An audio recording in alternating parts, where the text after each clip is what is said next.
How you doing, guys? Harry West here. I was a medic in the Army and trained as a paramedic. I want to go over what I think is the likely cause of death that killed George Floyd. I have a volunteer here that's already handcuffed and he's on his belly. So we talk about this from a science standpoint, a physiological standpoint. He's already on his belly. His hands can't support his weight. His chest is bearing all his weight. So it's already going to be difficult for you to breathe. If you see an alternate picture, there's someone laying on George Floyd's back and his legs. Even though he can breathe, it should already be uncomfortable.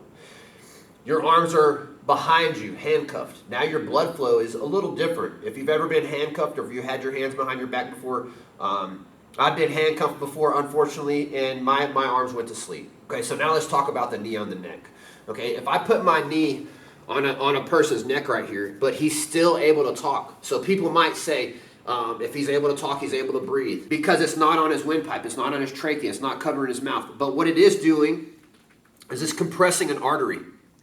Okay, so as you compress the artery, now you only have 50% of your blood flow, your oxygenated blood flow, going to your brain. And some people might argue, well, he was able to talk, he should be able to breathe. Okay, I don't think that oxygen, air, was actually a difficult thing for him, but I think the compression of the artery is what was happening. All right, so now if you compress the artery here, now you're having the blood flow to the brain being compensated by one artery, okay? So we have a few things that are happening, all right? You're panicking, you might be going into shock, so now your heart rate is increasing. You're already having difficulty breathing on your belly, and that's hard. Now you're compressing and getting 50% blood flow to your brain. And let's not forget the other side of the picture. You have someone on his back and someone holding his feet. Okay, so if I begin to compress here on his neck and he's able to talk, it's still going to have an effect on his blood pressure, his heart rate, how his brain is functioning. It's very disturbing to watch when he started talking about everything was hurting.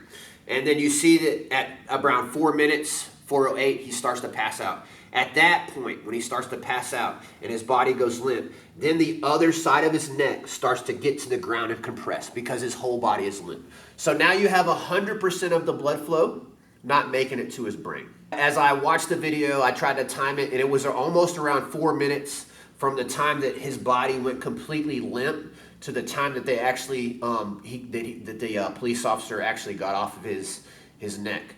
Okay, so that's a long time for your brain not to have oxygenated blood. And I think that 4 minutes is like, imagine being in a rear naked choke and you pass out and someone continues to hold the choke for 4 minutes.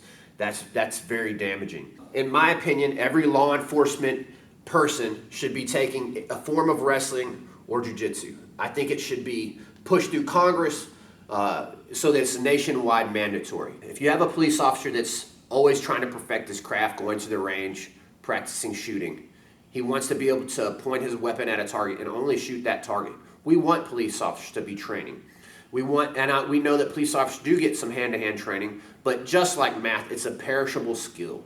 So they need to be consistently training, not just 40 hours once a year, on a volunteer basis. It needs to be all the time. I think it'll give them the confidence that they need for the situations that might make a person panic otherwise. Because if they're constantly training, if they're doing this kind of training, this is going to help them control situations instead of panicking and maybe going lethal at that point. With that being said, we don't want to teach these officers to strike either, right? They shouldn't be striking and hitting people to arrest them. I would like for us to make a petition, to make a movement to get more law enforcement into this kind of training consistently, and making it mandatory. And I need everybody's help to share this video. All the other jiu-jitsu schools, instructors, they know exactly what we're talking about. I'm sure that they were sickened by seeing the video as well. And let's talk about when George Floyd was beginning to panic a little bit. So what happens in shock is your blood begins to shunt away from non-essential, like your arms and your legs, non-essential elements of your body, and it goes to the core. Okay, so now you have such an influx in blood here, but now it's not able to go to your head. Body systems begin to fail. I think it was a likely cause of death. I would love for everyone to share this video as much as possible. Let's sign a petition. Let's get some kind of movement to get more law enforcement to continue to train, not to be a warrior, but to be a peaceful a peaceful warrior, to only have to use it when they need to and then do it correctly.